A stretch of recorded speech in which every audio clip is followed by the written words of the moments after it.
Apocalipse, capítulo 5, é um texto, ele é escatológico. Ele fala das coisas do fim. Como eu já falei, primeira vinda de Cristo, segunda vinda de Cristo e juízo. Mas nós, quando lemos a Bíblia, pode ser um versículo, pode ser um capítulo, pode ser o livro que for, nós sabemos que Deus está falando com a gente ali naquele momento. A gente tem que entender qual é a situação, qual é a história, qual é o governador, qual é o rei, qual é a situação de Israel. Tudo bem, a gente tem que entender. Aleluia.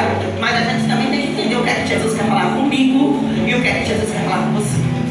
Então eu estou explicando que é um texto escatológico, que é um texto que vai falar das coisas do fim. Mas o Eterno está dizendo assim, mas eu quero falar com a minha igreja desse tempo. Aleluia. Aí Miqueias, no seu capítulo 5, no seu versículo 1, ele começa falando da morte de Cristo. Quando vai falar da minha biografia, da sua biografia, quando vai falar da minha vida e da sua vida, a porventura provavelmente vai começar falando da minha mãe, vai começar falando do meu pai, e vai começar falando que eu nasci na liberdade e que depois eu fui criada lá em São Caetano. Vai falar da vida da minha mãe, vai falar da vida do meu pai quando se trata de biografia.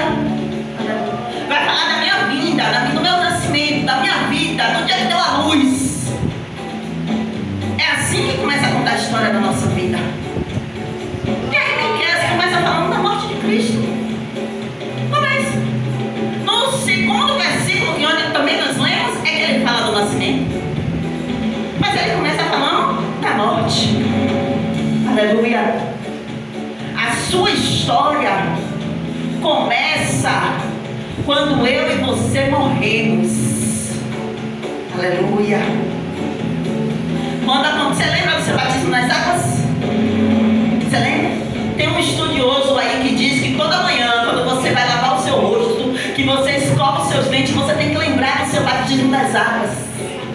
Porque você é um novo nascido. Aleluia. Ele traz essa linhagem de pensamento para que a gente nunca se esqueça que todas as manhãs tem uma misericórdia para a minha vida e para a sua vida.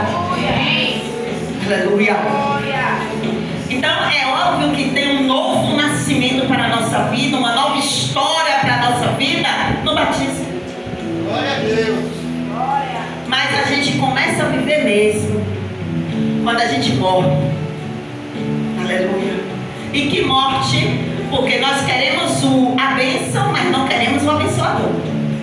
A gente diz que quer Jesus, então vai ler e reler os evangelhos. Porque tem que ter cruz, tem que ter morte, tem que ter, como a gente leu aqui, ó, tapa na cara. Aleluia. Tem que ter